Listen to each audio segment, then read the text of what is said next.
Ang unang patakaran. Ang buong sweldo ay idedeposito sa bank account ng pamilya Valderrama tuwing araw ng Biyernes. Makinig ka sa akin. Iyan ang unang pangungusap na binasa ng malakas sa akin ng aking biyenan.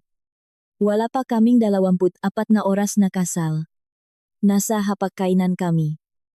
At hawak niya ang isang nakaprint at nakabinding na 10 pahinang dokumento.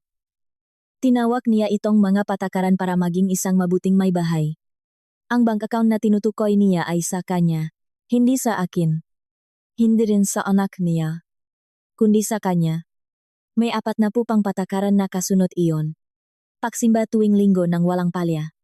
Kung gaano kahaba dapat ang buhok ko. Palda na abot hanggang tuhod. Eksaktong oras ng pagkain. Paglista en konsumo en gasolina sa kotse ko. Tumingin ako sa asawa ko. Hinihiwa niya ang kanyang pritong itlog at nakayuko lang. Sumunod ka na lang sa gusto niya. Tinde. Hindi na ako nakipagtalo. Inubos ko ang kape ko. Umakyat ako sa kwarto at binuhat ang bag na inimpake ko pa noong Biyernes para sana sa honeymoon namin sa Baguio. Nagmaneho ako pauwi sa bahay ng magulang ko. 73 oras ang lumipas.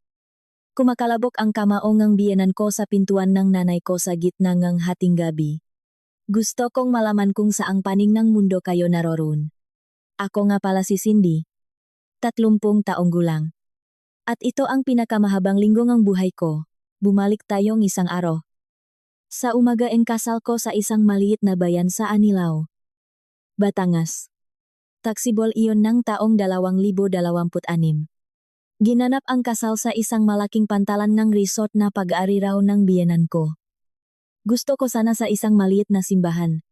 Pero sabi niya, mas maganda raw ang mga litrato sa pantalan para sa brochure ng resort nila. Pinagbigyan ko siya. Pinagbigyan ko siya sa disenyo nga mamesa. Sa naikira na pagkain. Sa mga kanta. At kung sino ang mga makakatabi sa upuan. Ang tanging pinili ko lang ay ang kanta ko sa paglakat sa isla. Si Senyora Patricia Valderrama ay 60 taong gulang. Maliit. Lahing formal manamit. At lahat mo kilos ay kalkulado. Nakaputi siya noong araw na iyon. Ako naman ay suot ang lumang wedding gown ng nay ko na ipinaayos ko lang. Ang tatay kong si Mang Hernan ay nakatayo. Sa kanyang lumang kulay abong sweet na siya mismo ang nakplansa sa karahe. Binigyan kasi siya ni Patricia ng listahan ng mga bagay na ayaw nitong makita para hindi raw ito mapahiya. Ang nanay kong si Aling Carolina ay umiyak sa kanyang panyo. Ang tiyuhin ng asawa ko, si Tito Rolly, ay wala sa listahan ng nga bisita. Sinabihan ni Patricia ang mapapangasawa kong si Charlo na may problema sa pag-inom si Rolly at sisirain lang daw nito ang araw namin. Hindi ko pa alam nun na 11 taon nang hindi uminom ng alak si Tito Rolly. Nakatayo si Carlo sa dulo ng pantalan sa kanyang inupahang tuksedo. Tiningnan niya ako sa paraang tumitingin ang isang lalaki sa babaeng pinangakuan niya ng buong buhay niya. Naniwala ako ron. Gusto kong maging toto tungkol diyan. Si Patricia ang nagbigay ng mensahe sa reception. Hindi niya kami binati. Binati niya ang nga babaeng pamilya Valderrama. Itinaas niya ang kanyang basong wine at sinabi, seryoso ang mga babae sa pamilya Valderrama sa kanilang tungkulin. Kami ang nag-asikaso pera at mga negosyo. Welcome sa pamilya. Tinde. Pagkatapos. Ngumiti siya sa akin at idinagdag. Huwag kang mag-alala. Iha. Mabilis ka naming masasanay. Nakatinginan ang dalawa kong kaibigan mula sa trabaho na nakaupo sa likuran ko. Ibinabangang tatay ko ang kanyang baso. Hindi na niya muling kinuha iyon hanggang sa matapos ang gabi. Kinabukasan. Araw linggo. Alas 7 pa lang umaga. Nasa kabisera na ngang hapagkainan si Patricia. Suot ang kanyang makapal na roba. Ayos na ayos ang buhok. Amoy tochino at longganisa ang kusina na hindi naman niya niluto para sa akin. Kumakain ng itlog si Carlo at nakatingin lang sa kanyang plato. May kape. Nandun, si Patricia. At nandun ang 10 pahinang dokumento. Hindi man lang siya bumatingang, magandang umaga. Tinapik niya ng kanyang, mahabang kuko ang nakabinding na papel. Maupo ka. Iha, Ipapaalam ko sa iyo ang mga patakaran sa bahay na ito. Naupo ako. Naksalin akong sarili kong kape. Hindi man lang inangat ni Carlo ang ulo niya. Unang patakaran. Binasa niya ito ng mabagal. Parang nagbabasa ngang Biblia. Lahat ng sweldo ay idedeposito tuwing Biyernes sa account ng pamilya. Account number 46083. Nakapangalan kay Patricia Valderrama sa bangko. Inusog niya ang papel palapit sa akin. Ang nakasulat sa unang pahina. Sa malalaking letra. Mga patakaran sa bahay. Ikapitong edisyon. Ikapitong edisyon. Ibig sabihin, ginawa na niya ito dati. Tumingin ako kay Carlo. Hinihiwa niya ang itlog sa mas maliliit na piraso. Sinabi niya nang hindi tumitingin sa akin. Sumunod ka na lang sa gusto niya. Tsinde. Sinabi ko. Ano ang ginawa ni Clarice tumingala bigla si Patricia? Si Clarice ang kasintahan ni Carlo nung high school. Ang muntik na niyang pakasalan noong 23 taong gulang siya. Sabi ni Patricia. Walang kinalaman si Clarice dito. Sinabi ko. Nakita ba ni Clarice ang listahang ito? Patricia o iba ang edisyon na ibinigay mo sa kanya isinara ni Patricia ang dokumento. Binuksan niya itong muli. Hindi nawala ang ngiti niya. Sinabi niya. Hindi sapat ang tapang ni Clarice para sa pamilyang ito. Ikaw. Matapang ka. Kaya ikaw ang pinili ko. Ngayon. Maupo ka. Inabot ni Carlo ang kape niya. Hindi niya nahawakan ang tasa sa unang subok. Pati sa pangalawa. Hindi niya nakuha. Ibinalik niya ang kamay niya sa kanyang hita. Lumipat si Patricia sa ikalawang pahina. Nagsimula siyang magbasa tungkol sa schedule ni Ke paglalabas sa mas malakas na boses. Hinayaan ko siyang tapusin ang ikalawang pahina. Nang makarating siya sa ikalabingisang patakaran. Na nagbabawal sa akin, na tumanggap ng trabaho sa labas ng probinsya nang wala siyang pahintulot. Tumadyo ako. Excuse me. Umakyat ako. Hinubat ko ang regalong roba na binili niya para sa akin. Nagsuot ako maong. Simpleng t-shirt. At sapatos. Kinuha ko ang bag na inimpake ko na para sa honeymoon namin sa Baguio. Iniwan ko ang wedding gown ko sa ibabaw ng upuan. Bumaba ako na nakasabit ang bag sa balikat ko. Nagsasalita pa rin si Patricia tungkol sa araw ngang pagtapon ng basura nang mapatingin siya sa akin. Saan ka pupunta sinabi ko? Uwi na. Sabi niya. Nandito na ang bahay mo. Sabi ko. Hindi. Naglakad ako papunta sa kotse ko. Sumunod si Patricia hanggang sa beranda. Sumigaw siya sa boses na maririnig ng kapitbahay. Kapag sumakay ka sa kotseng iyan. Tsinde. Huwag kang babalik ng walang dalang dispensa binuksan ko ang pinto. Inilagay ang bag sa upuan.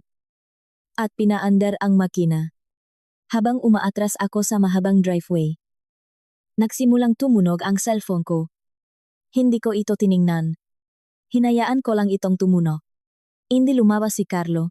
Ang tatay kong si Mang Hernan ay 62 taong gulang at isang retiradong mekaniko nga bangka.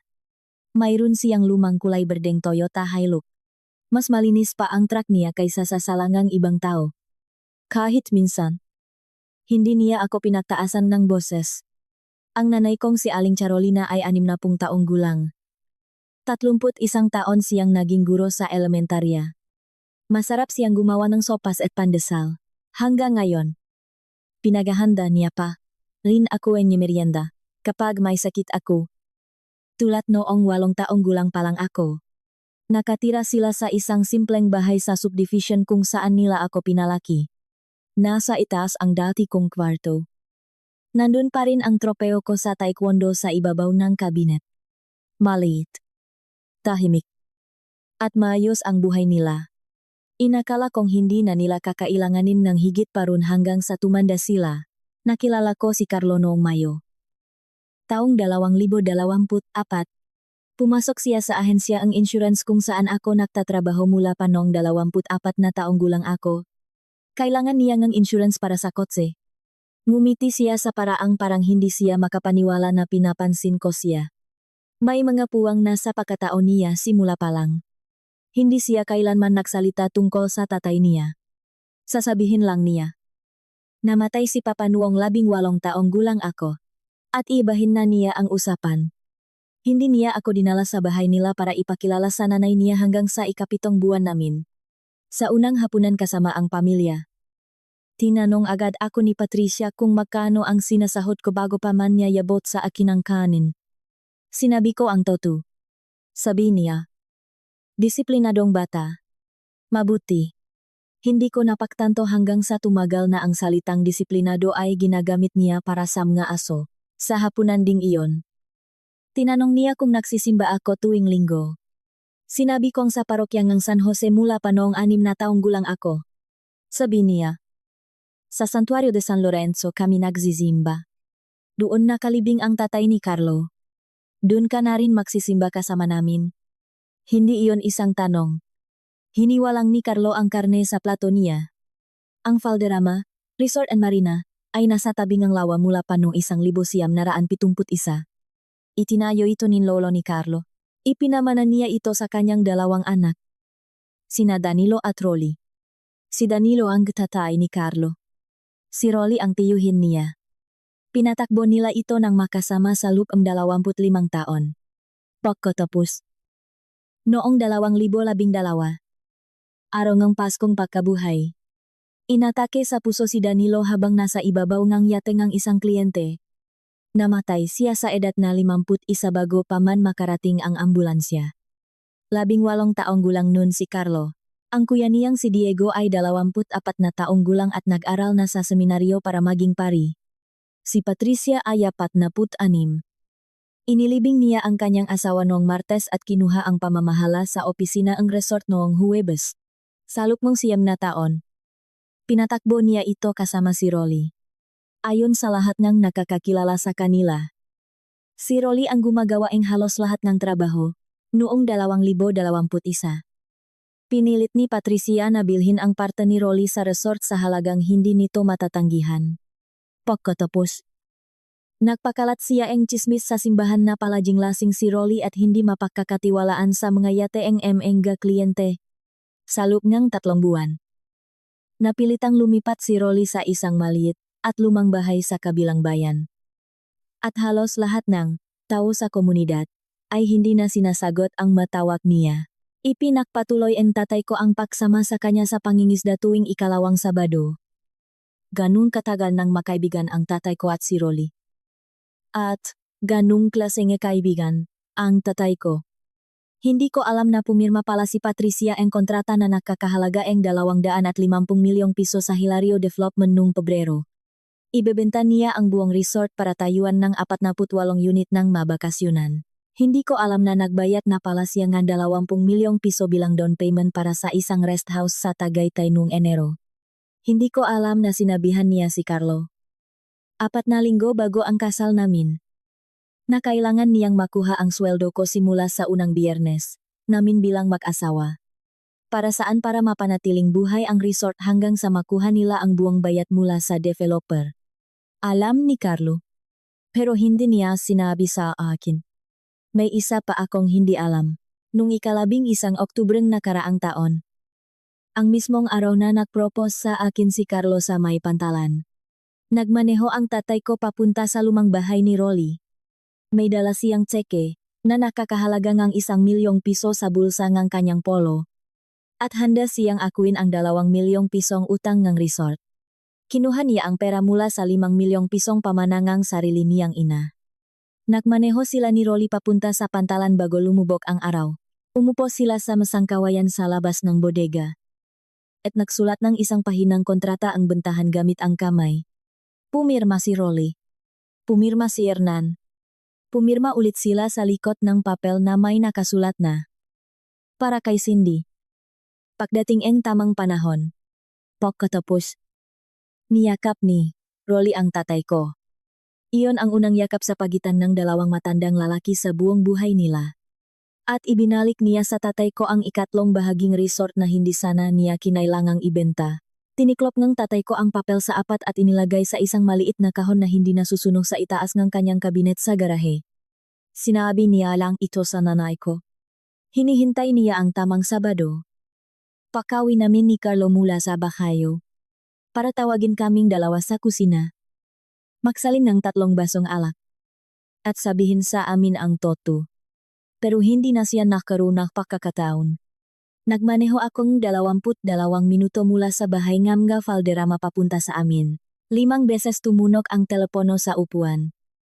Naging 6. Pagtawid kong tulay. Tumigil ito.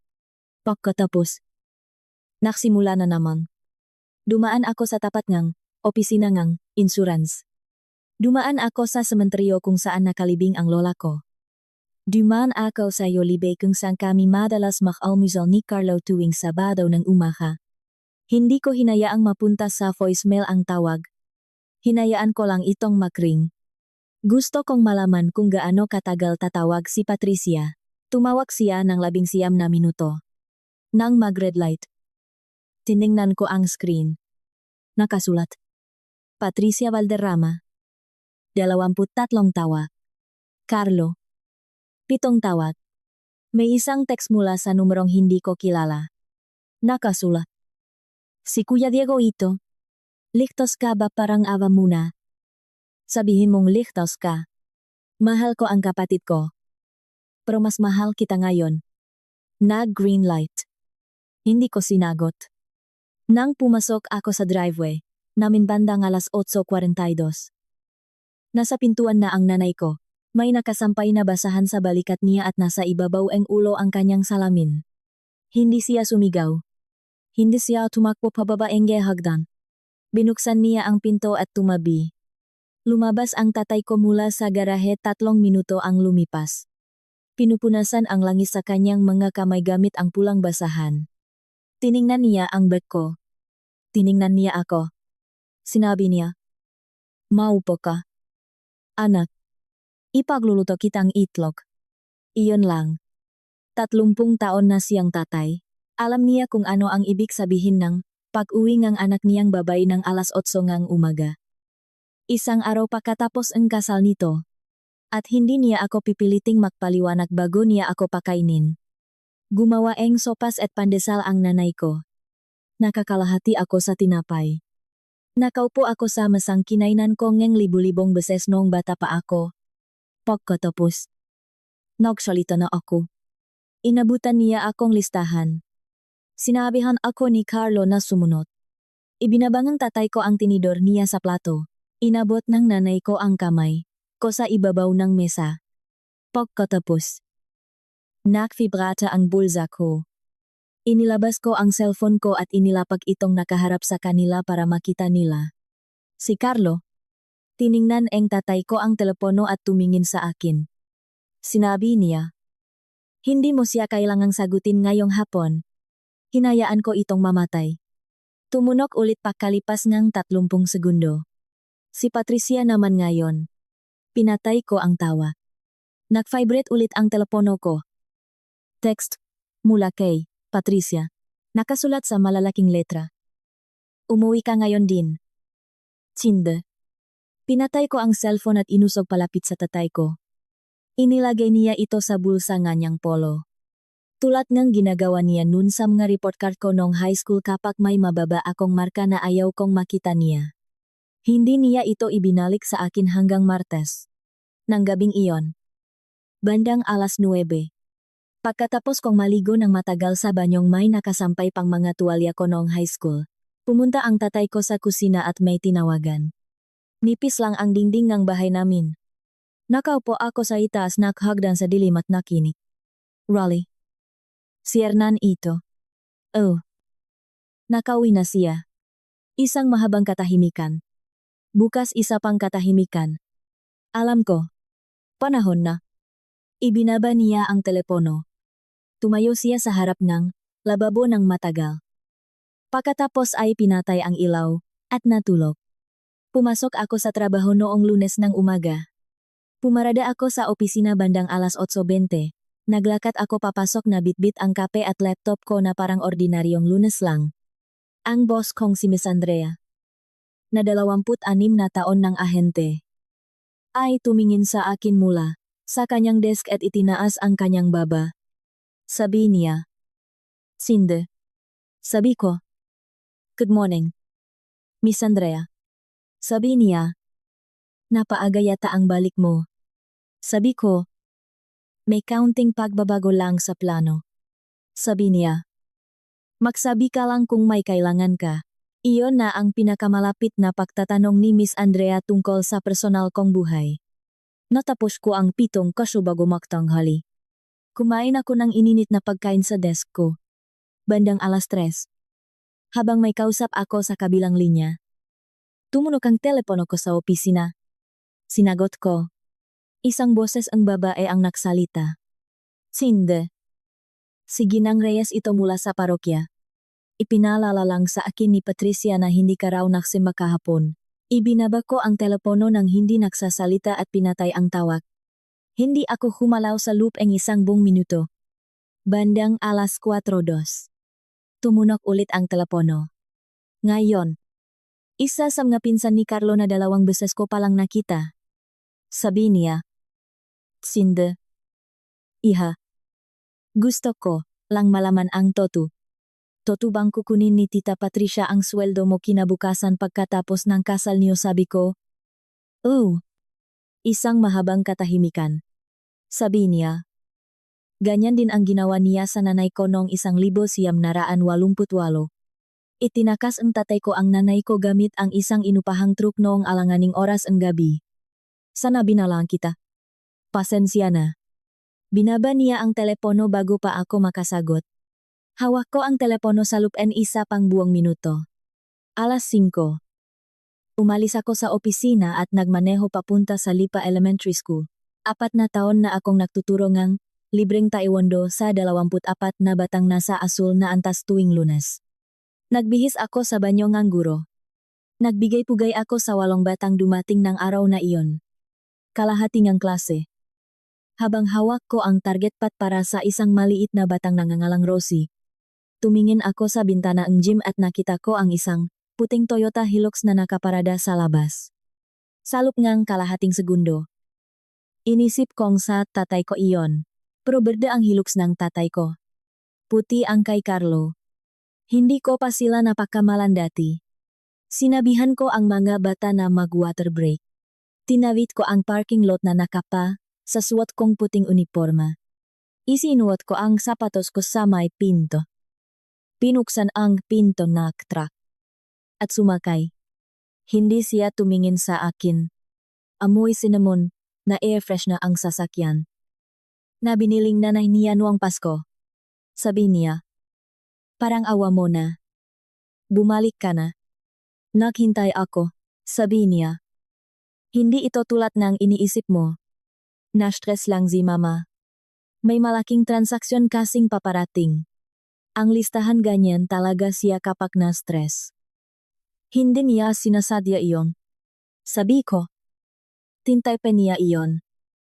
Pinabingj. At nilagyan ang label na 7th edisyon. Namuti ang mabuko ang kamay niya sa manibela. Sabi niya. 2 linggo. 2 linggo lang. Iyon lang ang hinihingi niya. Pagkatapos ang transaksyon. Titigil na siya. Sabi ko. Anong transaksyon? Carlo hindi siya sumagot. Sabi ko. Anong klaseng transaksyon ang nangangailangan ng sweldo ko sa loob ng 2 linggo? Tumingin siya sa labas ng bintana sa isang batang kindergarten na inaalalayan ng nanay nito papunta sa sasakyan. Sa wakas. Sinabi niya. Ang resort. May developer na bibili. Kulang lang talaga sa pera ngayon. 2 linggo lang. Sabi ko. Carlo. Alam mo bang makaibigan ang tatay ko at si Tito Rolly? Tumingin siya sa akin sa unang pagkakataon. Sabi niya. Sinong Rolly? Nakaupo lang ako doon ng ilang sandali. Masyadong matapang ang amoy ng cinnamon. Ibinaba ko ang bintana. Sabi ko. Si Rolly Valderrama? Ang tiyuhin mo. Ang kapatid ng tatay mo. Ang kasama niyang naktayo ang bodega ang mga yate noong 1986.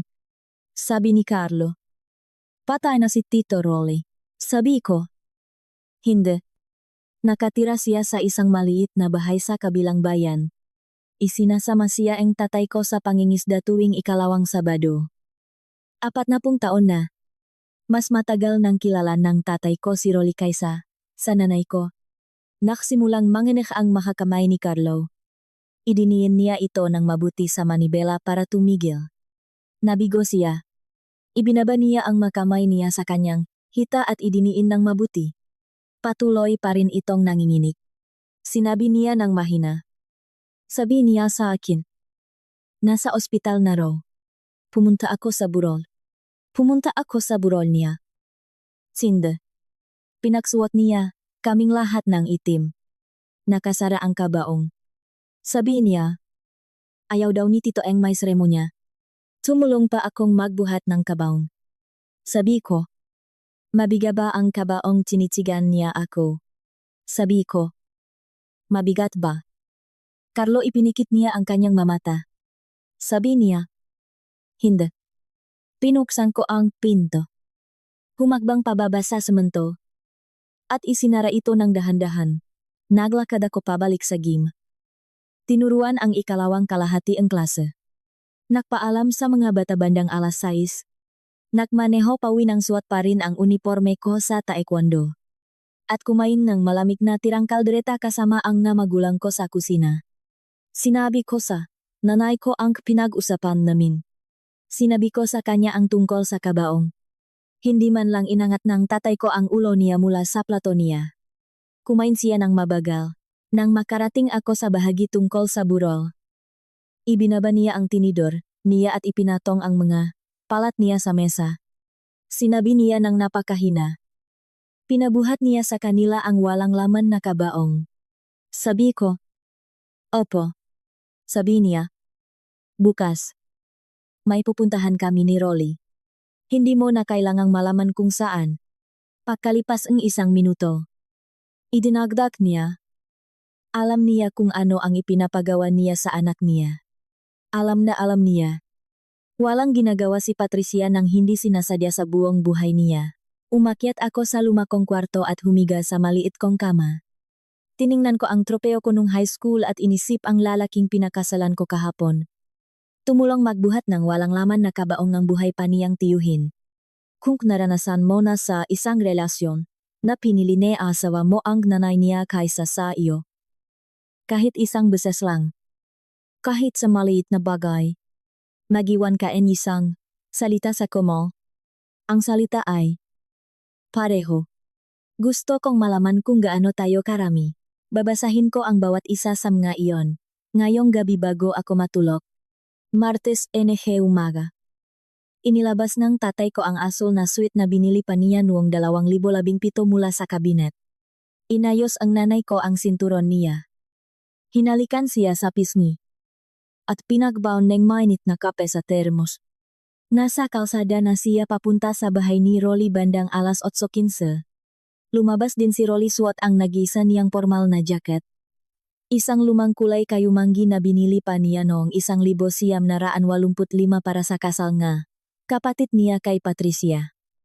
Nagmaneho sila sa South Luzon Expressway ng tahimik. Maliban sa 2 beses na paksalin ngang kape.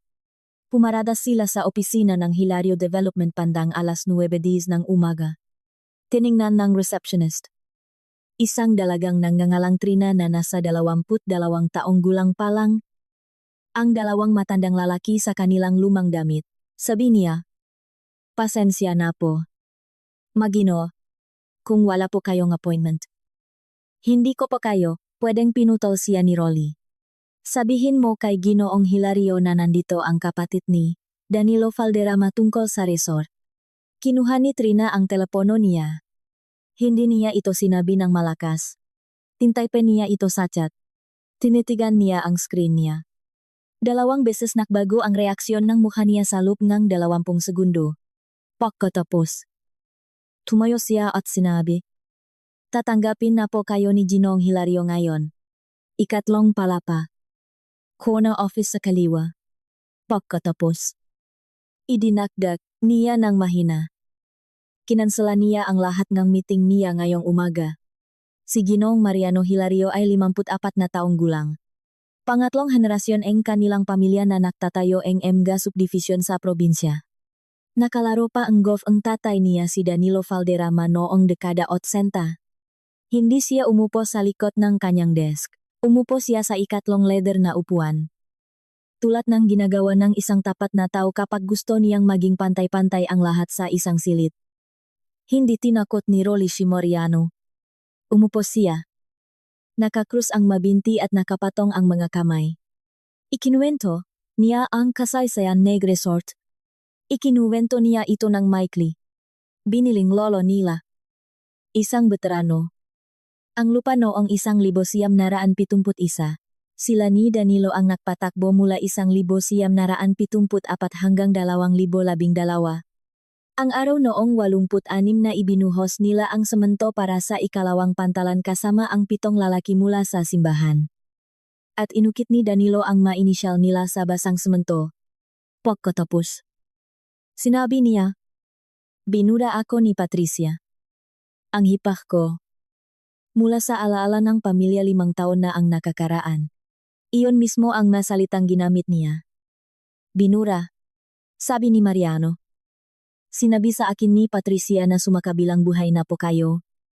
Noong pangalawang meeting namin noong nakaraang taon, ipinakita niya sa akin ang Christmas card ng pamilya Valderrama kung saan tinanggal kayo sa litrato. Maging tapat po ako sa inyo. Wala po akong dahilan para pagdudahan siya." Sabi ni Rolly. 5 taon na niyang sinasabi sa mga tao na patay na ako. Ginong Hilario. Naging napakadali na para sa kanya na sabihin iyon. Tumingin sa sahig si Mariano. Pagkatapos, dumukot si Rolly sa bulsa ng kanyang jacket at inilabas ang kopya ng sulat kamay na kontrata ng bentahan na pinirmahan nila ng tatay ko noong 11 ng Oktubre. Inilapag niya ito sa maliit na mesa sa pagitan nila. Kinuha ito ni Mariano. Nakbasa siya sa loob ng 60 segundo. Ibinaba niya ito. Hindi siya naksalita sa loob ng 20 segundo. Pagkatapos, sumandal si Mariano Hilario sa kanyang upuan. Hinilot ang tulay ang kanyang ilong. At sinabi, "Ginong Valderrama. Pangatlong henerasyon na ako nga developer sa bayang ito. Hindi ako bumibili nga lupa na may hindi pa nare-resolbang gusot sa pamilya. Pagkalipas na 3 henerasyon, maririna pa rin ang hemaka-apo ko. Ang kwentong ito." Tumigil siya. "Tatawagan ko si Patricia bago matapos ang araw. Aatras na kami sa kontrata. Pasensya na po at minsan. Aksidente ko pang nalalaman ang tungkol sa totoong may-ari. Pero mas mabuti nang malaman ko ito ng aksidente ngayon kaysa sa korte pagkalipas ng 5 taon." Tumayo siya. Kinamayan niya si Rolly. Kinamayan niya ang tatay ko. Sabi niya, "Pakibati po ng happy birthday ang anak niyo kapag nakita kayo. Hindi ko naman kaarawan. Gusto lang niyang magsabi ng magandang bagay sa isang babaeng hindi pa niya nakikita." Paglabas nila papunta sa elevator, tumingin si Trina mula sa desk niya. Sinabi niya sa boses na halos pabulong, "Ginong Valderrama. Sa resort niyo po itinatabing ang lola ko ang yate niya hanggang sa mamatay siya. Lagi niyang sinasabi na ang makapatid na Valderrama ang naglalagay ng proteksyon sa yate niya bago dumating ang malalakas na bagyo. Kayo po iyon." "Di ba tumigil si Rolly?" Sabi niya. "Ano ang pangalan ng lola mo?" sabi ni Trina. "Lorraine Macalintal po." Gumiti si Rolly. "Iyon ang unang totoong ngiti na narinig kong sumilay sa mukha niya ng linggong iyon." Sabi niya. "Tandang-tanda ko ang Macalintal 24. Pakisabi sa lolo mo." Kinukumusta siya ni Rolly Valderrama.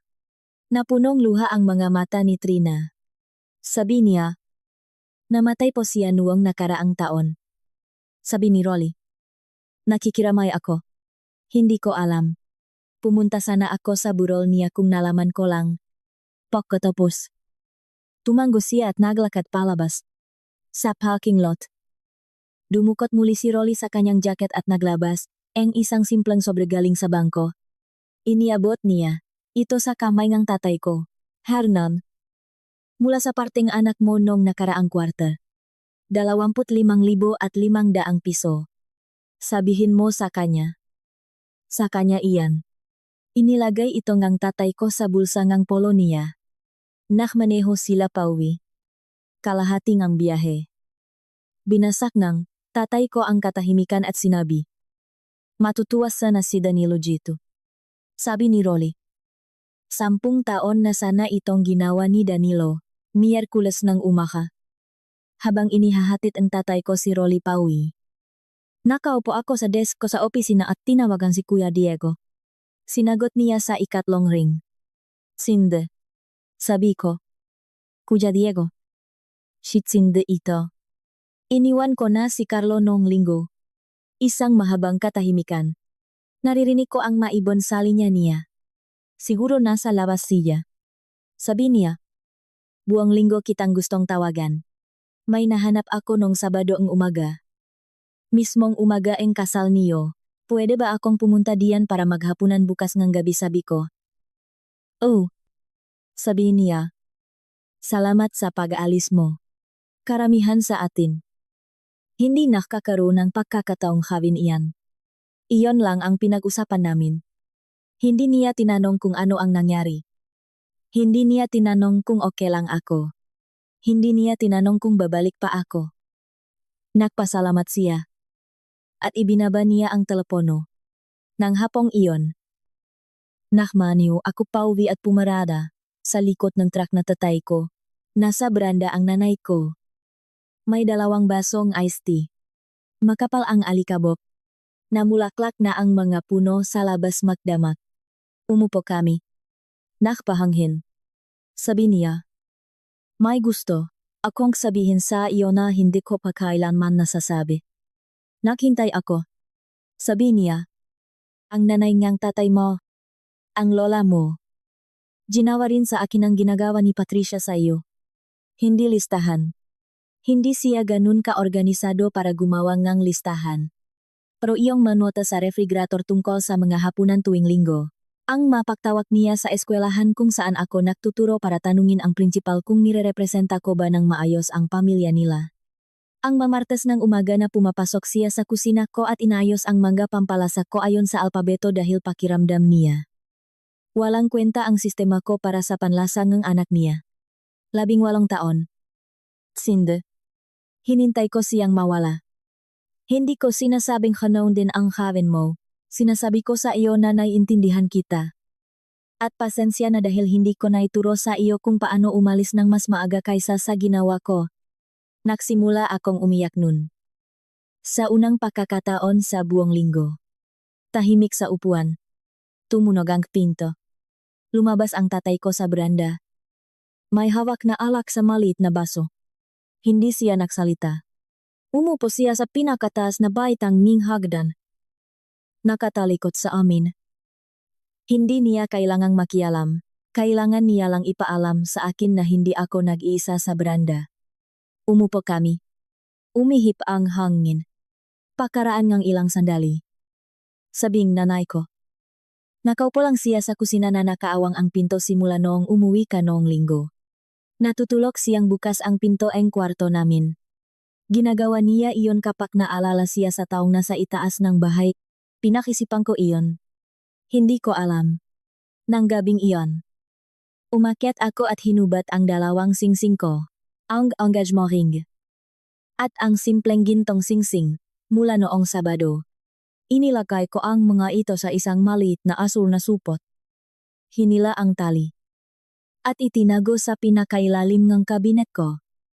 Sa ilalim ng mga yearbook ko nung high school. Isinara ko ang drawer. Tinawagan ko si Miss Andrea sa cellphone. Sabi ko, Miss Andrea. Kailangan ko pa pong 1 linggo. Sabi niya. Gawin mong 2. Okay lang kami rito. Sasalo muna, si Sue. Sabi ko. Babayaran ko po ang mamawawalang komisyon. Sabi niya. Gawin mong 3 linggo. Huwag ka nang makipagtalo. Ibinaba ko ang telepono na nakataop. Humiga ako at tumingin sa kisame. Hindi ko naramdamang may naipanalo ako. Napakatahimik ng pakiramdam ko. Tulad ang katahimikan ang isang kwarto pagkatapos ang isang mahabang bagyo. Dumating si Kuya Diego bandang alas 6 ng gabi ng Huwebes. May kilik-kilik na puting kahon ng mga dokumento. May kupas na label sa gilid na nakasulat. Mga dokumento ang ari-arian 2014, sulat kamay ng ibang tao. Niyakap niya ang nanay ko. Kinamayan niya ang tatay ko. Nagdasal siya bago kumain sa maingat na boses ang isang lalaking nagdasal na sa libu-libong burol. Nahan ang nanay ko nga kalagayda kaning. Naksalin ng alak ang tatay ko. Tik kalahating baso. Walang yelo. Pagkatapos naming kumain ng leche flan. Pinunasan ni Diego ang bibig niya at inilagay ang kahon sa gitna ng mesa. Sabi niya, nililinis ko ang likod ng opisina sa parokya. May maling na-file na kahon sa ilalim ng nga donasyon noong 2014. Nahanap ko ito nung Sabado ng umaga. Mismong umaga ang kasal niyo. Natakot akong buksan ito sa buong linggo. Binuksan niya ang kahon. Sa loob. Maayos na nakasalansan ang mga naninilaw na papel. Isang leather na notebook na may inisyal na DB sa pabalat. Isang patong ng nalumang litrato na nakatalingang pulang rubber band. At isang sobre na nakapangalan sa dalagang pangalan ng biyenan ko. Sa sulat kamayng biyenan kong lalaki. 14 na taon nang patay si Danilo Valderrama. Hindi ko pa kailanman nakita ang sulat kamay niya. Kumuha si Diego ng isang pahinangang naninilaw na papel na nakatiklop sa tatlo at binuksan ito. Tumunok ang lutong ng papel. Naksimula siyang makbasa. 2 salita pa lang. Tumigil siya. Ibinaba niya ang papel. Tinakpan niya ang bibig niya. Sabi ko, Kuya Diego, sabi niya, pasensya na. Hindi ko pa pinayagan ang sarili kong basahin ito ng malakas. Kinuha niya itong muli. Binasa niya ito ng buo sa kanyang mabagal at kalmadong boses ng isang pari.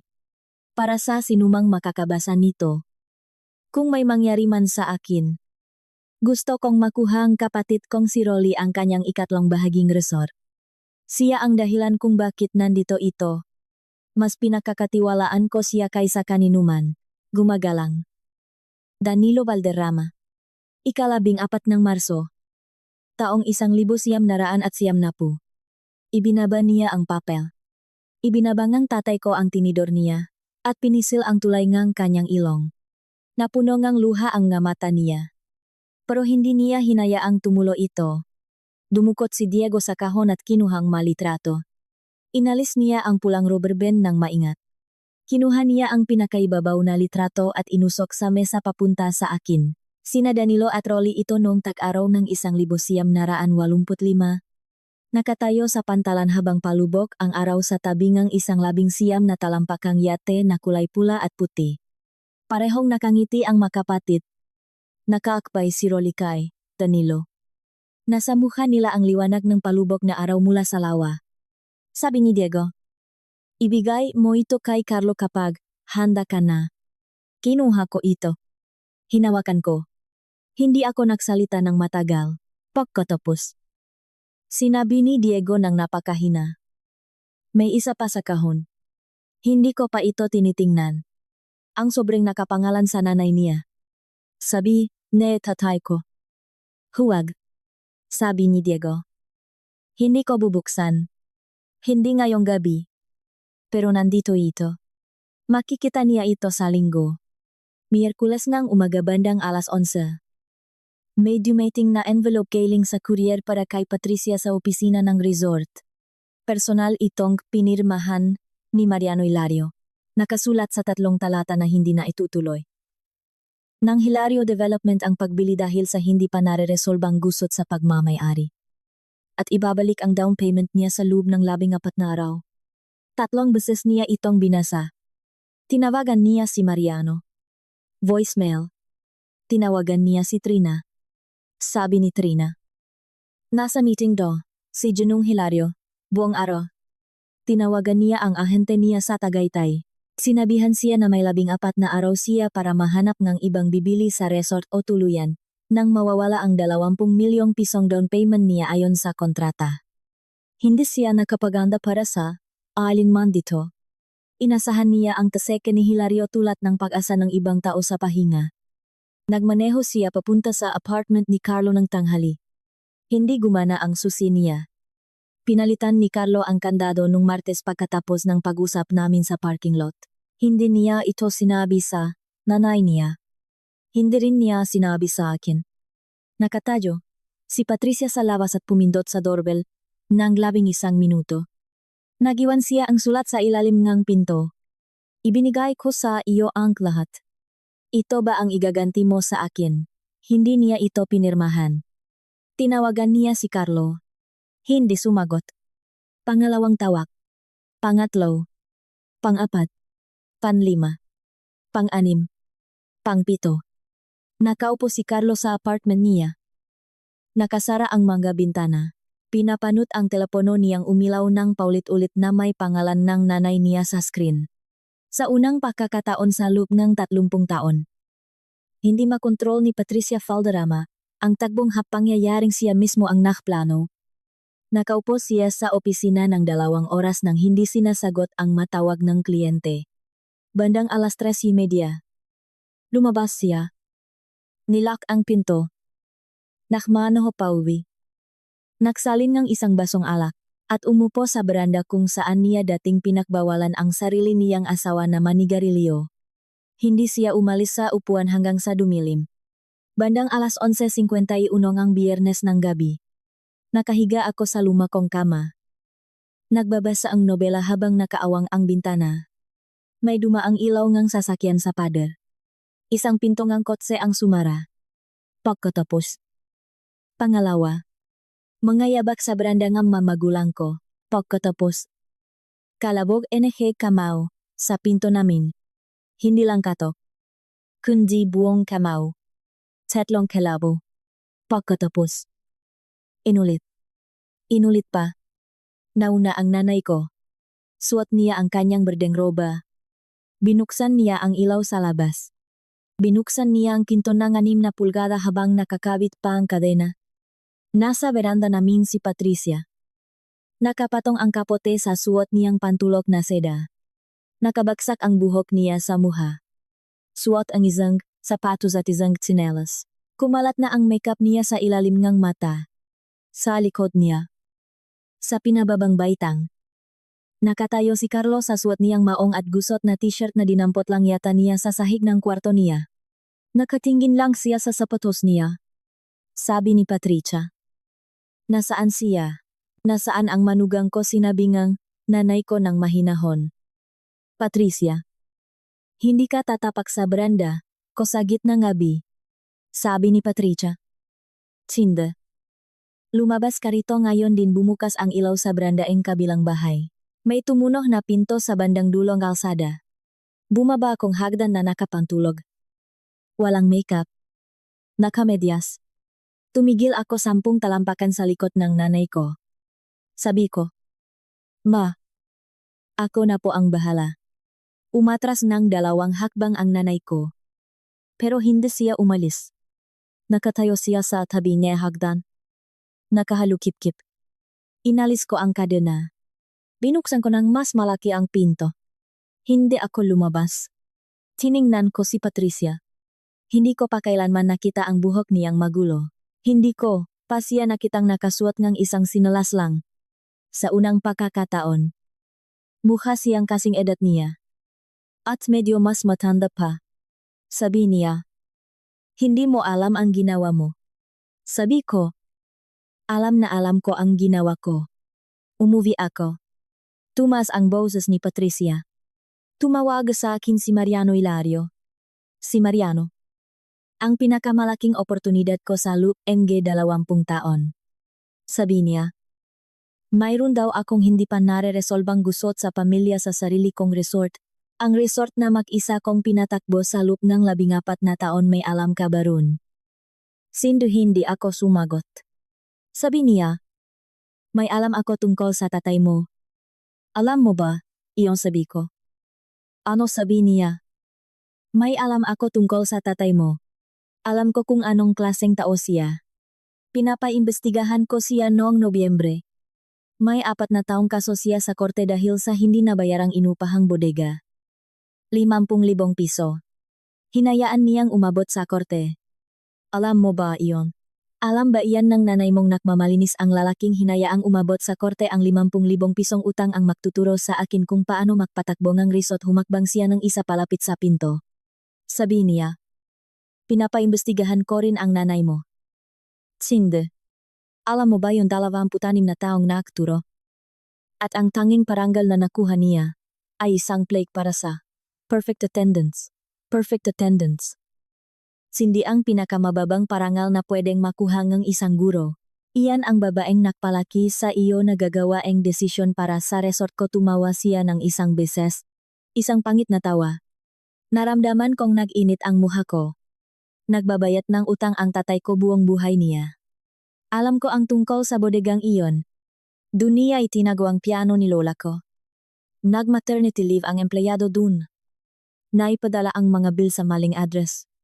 Binayaran niya agad iyon, ng buo at cash, nuwang araw na nalaman niya. Nayos na iyon at isinara ang kaso. Kumuha si Patricia ang lumang record at pinili lang ang bahaging makakasakit. Sabi ko, binayaran niya iyon. Sabi ni Patricia. Siyempre binayaran niya. Iha. Pagkatapos siyang mahuli. Sa wakas. Inangat ni Carlo ang mukha niya. Sabi niya. Mama. Hindi siya pinansin ni Patricia. Sabi niya sa akin. Ako lang ang tanging humahadlang sa anak ko at sa isang babaeng may tatay na hindi man lang makabayat ng inupahang bodega. Pinili kita dahil, akala ko. Ang disiplina mo, ang tatakip sa uring pinanggalingan mo. Nakakamali ako. Hindi ka disiplinado. Matihas ang ulo mo. May pagkakaiba iyon. Namatay ang ilaw sa beranda ng kapitbahay. Tapos bumukas ulit. Ramdam kong may nanonot mula sa likod ng kurtina nila. Sabi ni Carlo. Mama. Tama na. Sabi ni Patricia. Carlo. Manahimik ka. Sabi ko. Carlo. Tingnan mo ako. Tumingin siya sa akin.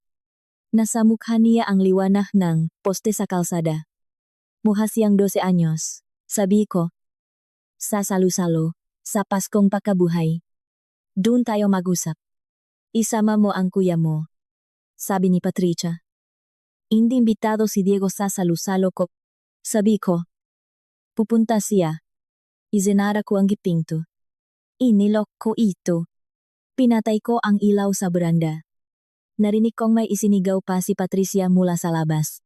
Narinig ko ang boses ni Carlo. Mahina. Narinig ko ang makakraba. Dumaan ang ilaw ngang sasakyan sa bintana paatras. Tumahimik ang bahay. Nasa ibaba ni hagdan ang nanay ko. Sabi niya. Ayos ka lang ba, sabi ko. Okay lang po ako. Matulog na po kayo. Hindi siya gumalaw. Sabi ko. Matulog na po kayo. Ma. Lumapit siya. Hinawakan ang pisngi ko ng isang segundo. At umakyat. Nakatayo ako sa may pinto. Nakahawak pa rin sa kandado. Nangingini ako. Hindi ko ipinahalata kanina. Ngayong nakasara na ang pinto. Hinayaan ko na. Idinikit ko ang nuko sa kahoy. Nanatili ako ron ng matagal. Pumunta ako sa kusina. Nakatayo ang tatay ko sa gilid ng mesa. Nakapajama. Walang laman ang baso ang alak sa harap niya. Narinig niya ang lahat. Sabi ko. Pa. Sabi niya. Halika rito. Anak. Umupo ako sa hita niya. Tulad ng ginagawa ko noong 9 na taong gulang ako at nakabasag ng lampara. Idinikit ko ang mukha ko sa tuktok ng ulo niya. Amoy Old Spice ang buhok niya. Hindi ako umiyak. Nakaupo lang ako doon. Pagkaraan ng ilang sandali. Sabi niya. Pinili niya ang kwento tungkol sa bodega dahil wala siyang mahanap na mas malaking kasalanan. Wala nang iba. Sabi ko. Alam ko po. Pa. Sabi niya. Matulog ka na. May pupuntahan tayong salo-salo. Ang araw ng Pasko ang pagkabuhay. 5 ng Abril. Ay mainit at may banayat na hangin mula sa lawa. Ang taunang salusalo ni Patricia sa pantalan ng resort ay nakamarka na sa kalendaryo ng nga Valderrama sa loop ng 31 taon. Puting mantle. Mga bulaklak at mamahaling baso. May lechon. 24 na tao. Parehong manghamukha taon-taon. Mga pinsan NG Valderrama. Milanga empleyado NG Resort. Dalawang retiradong mag-asawa mula sa kabilang yata. Si Father Davis ng simbahan at ang asawa niyang si Joan. Ang pamilya Hilario. Nanak mamayari ng isang kumpanya ng asfalto at nililigawan ni Patricia para sa pagpapalawak ng resort. Nakatayo si Patricia sa kabisarangang mahabang mesa bandang alas 10:53 suot ang kulay rosas na formal na damit. Sabi niya sa kanyang sastre. Ito na raw ang bagong panahon ng nga Valderrama. Nagsasalin siyang alak para kay Ginang Hilario gamit ang isang kamay. Sa truck papunta roon. May isang sinabi si Rolly. Sabi niya. Sinde. Kapag sumabog siya mamaya. Gagamitin niya ang salitang pamilya laban sa iyo. Huwag kang kukurap. Ang pamilya ay isang salitang ninakaw niya sa loob ng 30 taon. Hindi na ito sa kanya. Kaming tatlo ng tatay ko at ni Rolly. Kasunod si Diego na buhat ang puting kahon. Ay naglakat sa pantalan bandang alas 11:02. Napakasunduan namin sa truck na walang magsasalita hanggat hindi ako nagsasalita. Mauna si Rolly kay Patricia. Hindi bubuksan ni Diego ang kahon hanggat hindi sinasabi. Napakasunduan namin iyon sa unahan ng sasakyan habang nakapatay ang radyo. Nakaawang ang bintana. At amoy alak ang hininga ng tatay ko. Amoy tasa kay Diego. Murang pabango kay Rolly. At amoy lavender lotion na ipinahit ng nanay ko sa mapalat ko bago kami umalis ng bahay. Nakita kami ni Patricia mula sa kabilang dulo ng mahahabang mesa. Nakahilik ang kamay niya sa bote. Hindi siya tumigil sa pagsasalin. Tumingala lang siya. Naging kasing puting mantel ang mukha niya. Umapaw ang alak sa baso ni Ginang Hilario at tumapon sa sahig ng pantalan. Nadulas ang bote mula sa kamay ni Patricia at nabasag sa kahoy sa paanan niya. Inatras ni Ginang Hilario ang kamay niya. Tumigil ang usapan sa bawat bahagi ng mesa. Parang alon na huminto sa dalampasigan. Naunang maglakat si Rolly. Nilakat niya ang buong habaang pantalan hanggang sa kung saan nakatayo si Patricia. Maingat niyang ipinatong ang lumang jacket niya sa sandalan ng isang bakanteng upuan. Pagkatapos, sinabi niya, Patricia. Sabi niya, hindi ka imbitado rito. Sabi ni Rolly. Hindi ako nandito para maging bisita mo. Nandito ako para sa pamangkin ko. Tumalikod siya kay Patricia. Humabangang 4 na beses papunta sa mesa ni Carlo. Hinila ang upuan. At umupo. Mula sa bulsa ng jacket niya. Kinuha niya ang lumang litrato na ibinigay ko sa kanya sa truck. Tinanong niya kasi ako nang mahina kung pwede bang siya ang makabot nito sa kamay ni Carlo. Inilapah niya ito sa ibabaw ng mantel sa harap ni Carlo. Inabot ng 4 na buong segundo bago maintindihan ni Carlo kung ano ang tinitingnan niya. Sina Danilo at Rolly. Taong 1985. Ang pulat-puting yate. Ang braso ni Danilo sa balikat ni Rolly. Wala pa sa sinapupunan si Carlo noong kunin ang litratong iyon. Hindi niya pa nakita ang tatay. Niya noong bata pa ito. Sinabi ni Carlo sa boses na parang pinipiga. Hindi ko pa kailanman nakita ang litratong ito. Humakbang pasulong si Diego. Ipinatong niya ang kahon sa kantong ng mesa ni Patricia. Sa pagitan ng lehong at pansit. Binuksan niya ang takip. Kinuha niya ang nakatiklop na naninilaw na papel. Pinuksan niya ito. Binasa niya ng malakas sa kanyang mabagal at kalmadong boses ng pari. Para sa sinumang makakabasa nito. Kung may mangyari man sa akin. Gusto kong makuha nga kapatid kong si Rolly ang kanyang 3 bahagi ng resort. Siya ang dahilan kung bakit nandito ito. Mas pinakakatiwalaan ko siya kaysa kaninuman. Gumagalang. Danilo Valderrama. 14 ng Marso. Taong 1990. Ibinaba niya ito. Si Patricia. Nan gininis ang kwelyo ng rosas niyang damit. Ay nagsabi. Walang bisa sa batas ang papel na iyan. 14 na taon na iyan. Hindi na i-file. Sulat kamay lang. Wala iyang kwenta, sabi ni Diego ng mahinahon. Sa boses na ginagamit mo sa isang batang mahal mo pero nakakamali. Opo.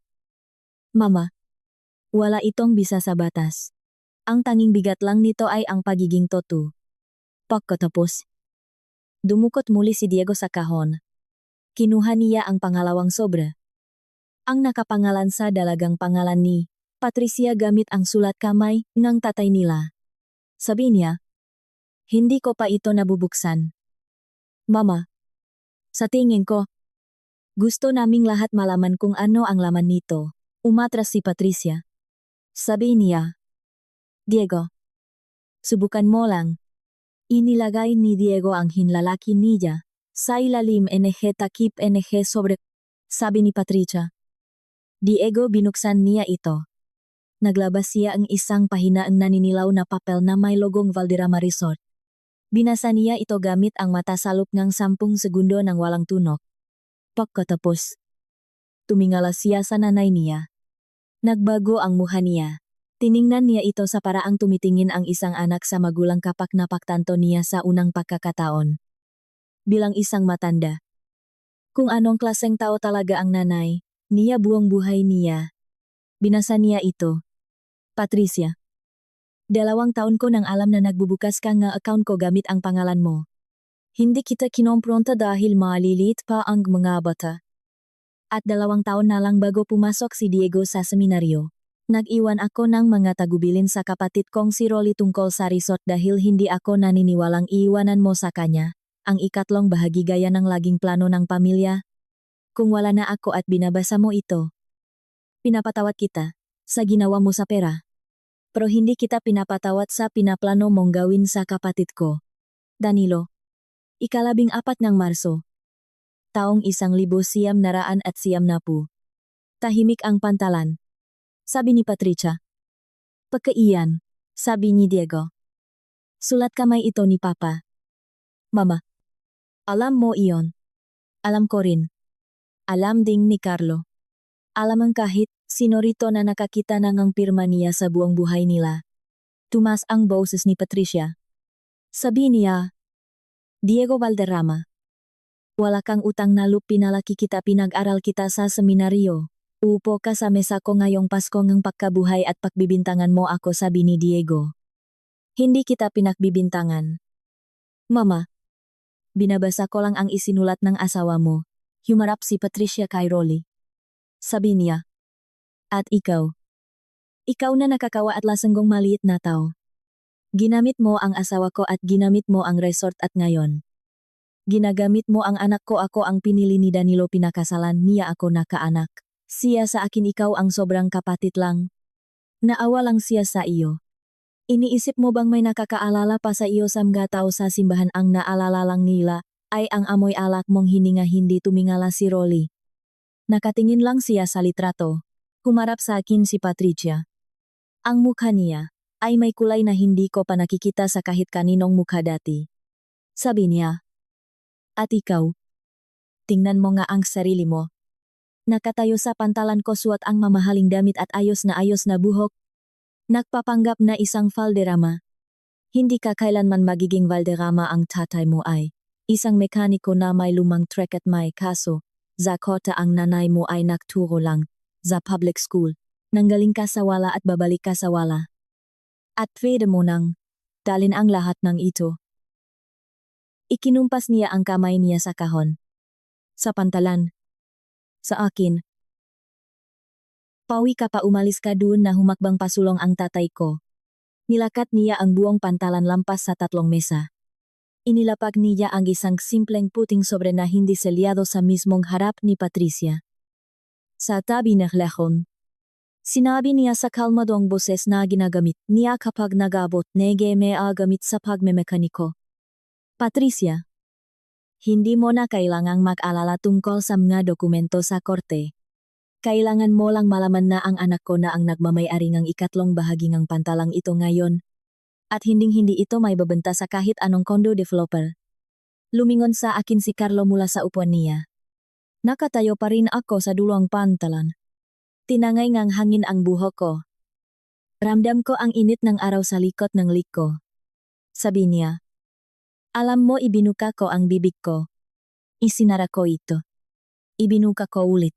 May naramdaman akong umakyat sa lalamunan ko na pinipigilan ko pa simula noong alas 7 umaga ng linggong iyon. Hindi lumabas ang boses ko sa parang pinraktis ko sa loop ng truck. Sabi ko. Nahintay ako ng 2 taon para sa iyo. Carlo. Kinabisado ko ang nga pangalan ng nga pinsan mo. Kinabisado ko ang paboritong kanta sa simbahan ng nanay mo. Nagsimba ako sa parokya niya imbes na sa sarili kong simbahan. Ibinigay ko sa kanya ang bawat pabor na hiningi niya dahil akala ko. Kung ibibigay ko ang lahat, papayagan ka na niyang maging asawa ko imbes na anak lang niya. Pumiyok ang boses ko sa salitang asawa. Hinayaan ko itong pumiyok. Hindi ko inayos. Biniliin tatay ko ang parte tiyuhin mo sa resort 6 na buwan na ang nakakaraan. Hindi niya sinabi sa akin. Sasabihin sana niya sa ating dalawa habang umiinom ng alak nong Sabado ng umaga pagkawi natin mula sa Baguio. Hihilingin sana niya sa iyo na alagaan mo ako. Sa kanyang tahimik na paraan. Tatanggapin ka sana niya sa pamilya namin. Tulad ngang pagtanggap sa kanya ni Rolly nun. Huminga ako ng malalim. Nanginginig ito. Tumulong kang magbuhat ng walang laman na kabaong. Carlo. Hindi mo alam na ginagawa mo iyon. Pero alam niya. Lagi niyang alam. Siya ang klase ang babae na kayang utusan ang anak niya na magbuhat ng walang laman na kabaong para sa tiyuhin na naktayo ngang kalahating pantalang ito. At nakakatulog pa siya sa gabi. Umalis ako dahil hinayaan mo siyang tratuhin ako na parang empleyado. Sinasabi ko sa iyo ang lahat ng ito ngayon dahil karapatan mong malaman kung ano ang ipinapagawa niya sa iyo buong buhay mo. Nangginang matuhod ni Carlo. Umupo siya. Tinakpan niya ang mukha niya ng kanyang makamay. Nagsimulang manginig ang mga balikat niya. May ginawang tunog. Si Patricia sa lalamunan niya na halong tili at singhap. Kumuha siya ng pamunas sa mesa at ibinato ito. Kinuha niya ang pangalawang baso ng alak at ibinagsak. Nabasak ang baso. Tumalikot siya at naglakat sa buong pantalang papunta sa maliit na opisinang resort. Pinuksan ang pinto. Pumasok. At ibinagsak ito ng napakalakas para mayanik ang dingding. Hindi man lang niya tiningnan ang anak niyang umiyak sa pangalawang mesa. Sabay na tumayo ang mag-asawang Hilario. Inalalayan ni Ginong Hilario ang asawa niya. Naglakad sila paalis ang pantalan ng walang sinasabi. Hakbang-hakbang na umiwas sa mga basak na salamin ang asawa ang pari na si Joanne. At naglakad papunta sa nanay ko na nakatayo na roon. Dahil sumunod siya gamit ang sarili niyang sasakyan. Hinawakan ni Joanne ang braso ng nanay ko. Sabi niya, Carolina. Matagal ko nang naisip na may mali sa bahay na iyon. Hindi ko lang masabi. Ipinatong ng nanay ko ang kamay niya sa kamay ni Joanne. Dalawa sa mga pinsan ni Carlo ang tumayo at umalis nang walang sinasabi. Ang ikatlong pinsan na nakasuot ng dilaw na damit ay lumapit at niyakap ako nang walang paalam. Sabi niya, pasensya na. Wala sa amin ang may alam kung paano ka kakausapin. Nasa akin ang libro ng mga resipe niya. Ipinatago niya sa bahay ko. May mga nakasulat doon tungkol sa sarili kong nanay. Susunugin ko iyon ngayong hapon kung papayak ka. Sabi ko. Sunugin mo. Tumangko siya at naklakat paalis na pantalan. Isang empleyado ng resort na nangyanggalang Cole. 22 taong gulang. Na hindi pa kumakausap sa isang valderrama nang hindi natatakot sa loob ng 5 buwan. Ang lumapit at nagsabi. Miss Cindy.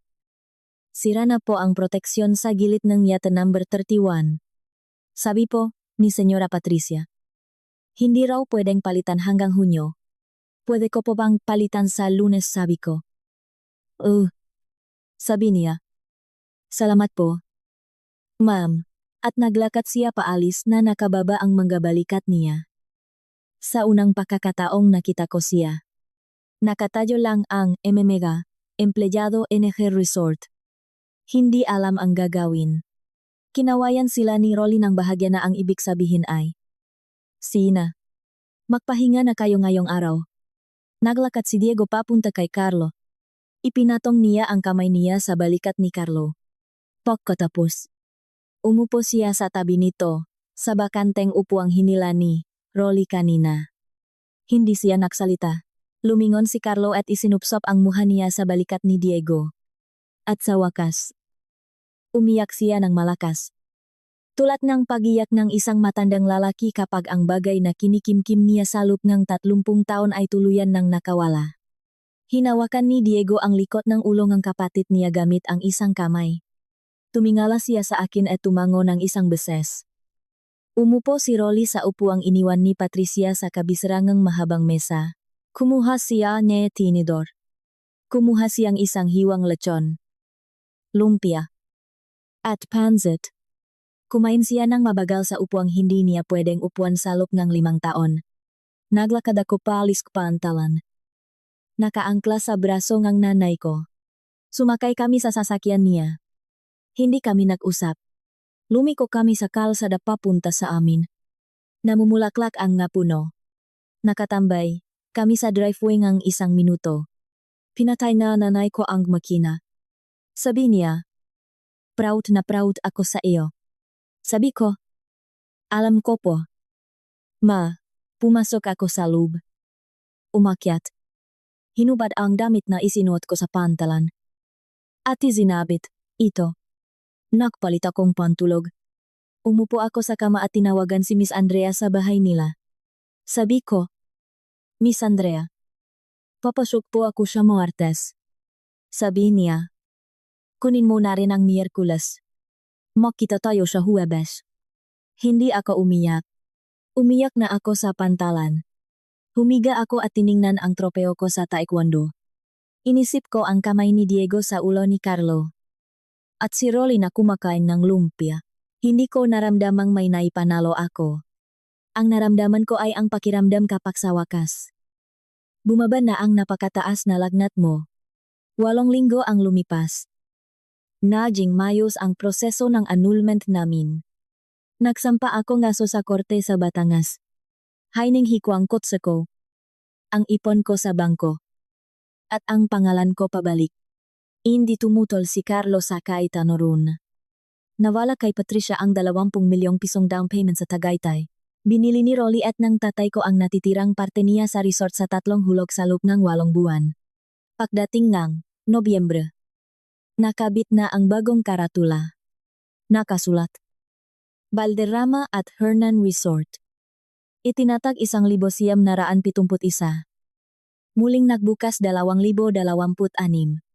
Umalis si Diego sa parokya niya noong matapos ang tag-araw para magtayo ng maliit na misyon sa isang paupahang pwesto sa bayan. Tinawag niya itong kanlungan. Ang misyon nito ay magbigay ng tahimik na silid at isang tapat na pari para sa mga babaeng sinusubukang umalis sa mga pamilyang napagkakamalan ang pagkontrol bilang pagmamahal. 3 babae ang dumating sa unang buwan. Naging 6 noong pangalawa. 6 na buwan. Nagpa-therapy si Carlo bago siya nagparamdam sa akin. Nagpadala siya ng isang email noong Nobyembre. Humingi siya ng tawad sa mabagay na hindi niya ginawa. Hindi sa mga bagay na ginawa niya. Hindi siya humingi ng pangalawang pagkakataon. Tinanong niya lang kung papayag ba akong sulatan niya ako minsan sa 1 taon tuwing umaga ang Pasko ang pagkabuhay para sabihin kung kamusta na siya. 2 beses ko itong binasa. Hindi ako sumagot. Minsan, kailangang piliin ng nga babae ang tuluyang paglayo bilang gawa ng pagmamahal para sa taong hindi pwedeng mahalin ng malapitan. Lumipat si Patricia sa bahay ng nakatatanda niyang kapatid sa Maynila ng tag-araw na iyon. Bumoto ang makababayhan sa parokya para tanggalin ang pangalan niya bilang pinuno ng komite. Si Joan ang inihalal kapalit niya. Tinuruan ako ng tatay ko kung paano magmaneho ng yate ni Rolly noong Setyembre. Tausapit ni Pasko. May sarili na akong susingang resort sa loob ng isang maliit na kahoy na kahon. May nakaukit na inisyal ko sa takip. Letrang G. Kung napakakamalan ng isang ina ang pagkontrol bilang pagmamahal. Ang paglayo sa anak niya ay hindi parusa. Iyon ang tanging paraan para mahalin mo siya bilang isang matanda. Ang mahangganan ay hindi pader. Sila ay mamapa. Itinaling tatay ko ang gyate. Umayat ako sa pantalan suot ang bota ko. Tinamamaan ng huling sinak ng araw ang bagong karatula sa bodega. Tiningnan ko ang makamay niya. Ang parehong makamay na nag-ayos ng makina sa loob ng 38 taon. Ang parehong makamay na naktiklop ng isang pahinang sulat kamay na kontrata. Itinago sa isang kahong hindi nasusuno. At nahintay para sa tamang Sabado ng umaga para tawagin ako sa kusina. Sa wakas, naintindihan ko na may mga babaeng natututong maging anak bago pa man nila malaman kung paano maging asawa. At hindi iyon pakukulang nga anak. Minsan, iyon lang talaga ang pagkakasunot-sunot ng maaral na dumarating sa atin.